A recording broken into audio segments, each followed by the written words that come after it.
Product Bucker, Season 4, Episode 4, The Validation Stack, From Gut Feeling to Real Signals.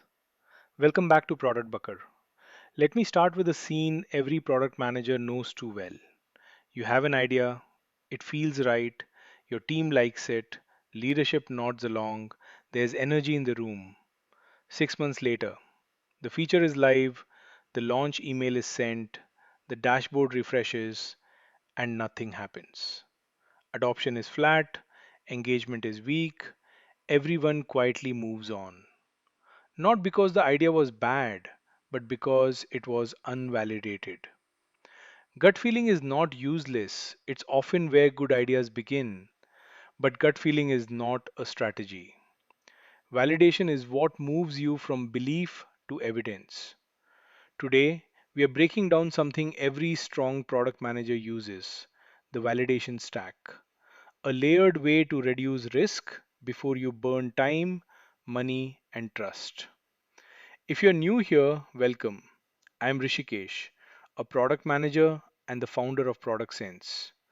On Product Bucker, we talk about what actually works, not what looks good on slides, not what sounds smart in meetings, but what helps you make better decisions under real constraints.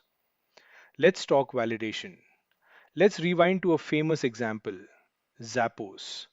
Before warehouses, before logistics, before inventory systems.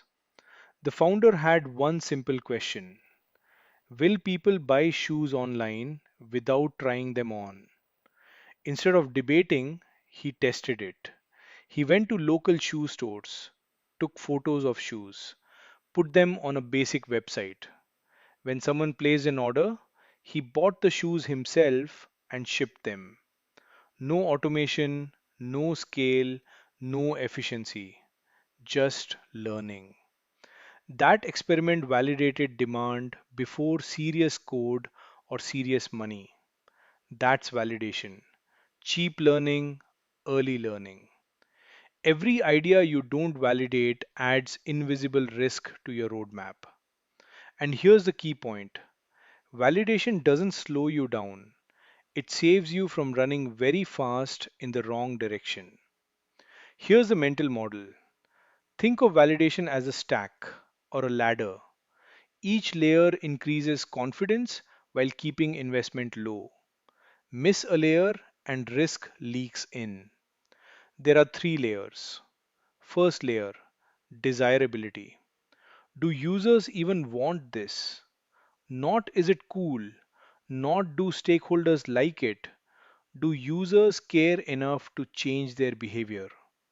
This is where most ideas should start: surveys, user interviews, landing pages, waitlists, pre orders. Simple signals.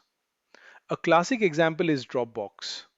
Before the product existed, they released a short explainer video. No tech validation, only demand validation. People signed up in large numbers. That told them the problem was real.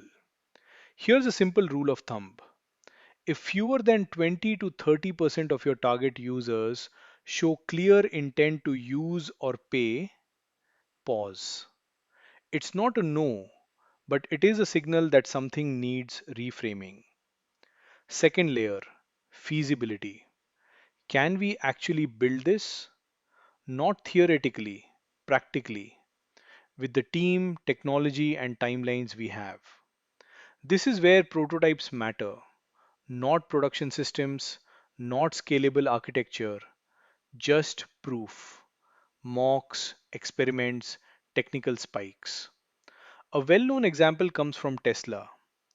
Early autopilot demos were not full self driving, they were feasibility signals, directional proof that the idea could work under controlled conditions. As a product manager, your role here is critical. You align user excitement with engineering reality. Third layer: viability. Even if users want it and we can build it, does it make business sense? Pricing, costs, margins, operational complexity. This layer is often ignored until it's too late. Spotify is a strong example. Before global expansion, they tested whether an ad supported free tier could fund music royalties. They validated economics early. Great product managers don't validate desirability, feasibility, and viability one after the other. They validate them in parallel, lightweight, iterative, fast. Now let's get tactical. Here are validation techniques you can use immediately. No labs, no budget, no excuses. Fake door tests. Create a button for a feature that doesn't exist. Track clicks. If nobody clicks, you just saved a sprint. Wizard of Oz tests. Pretend automation exists. Do the work manually behind the scenes. Airbnb onboarded hosts manually before building systems. Humans first, software later. Concierge MVPs. Serve 10 users personally. White glove. You learn details automation would hide. Pre-launch waitlists. Test demand and messaging together. If your headline doesn't convert, your feature probably won't either.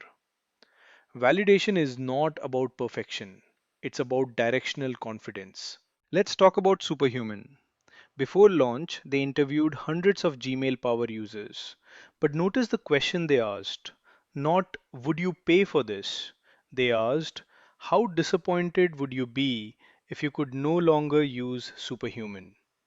If more than 40% said very disappointed, that was their signal. This became known as the PMF score, one of the smartest validation metrics we have. It measures emotional dependency, not polite interest. Here's your Bucker moment. If you're scared to test your idea, you're probably scared of what you'll find. Validation is not about killing ideas, it's about killing bad assumptions. Because every unvalidated idea is a post mortem waiting to happen. That's it for this episode of Product Bucker. Next week, we'll talk about MVP versus MLP, how to build just enough to learn and still create love. Until then, validate fast, learn faster, and keep the Bucker alive.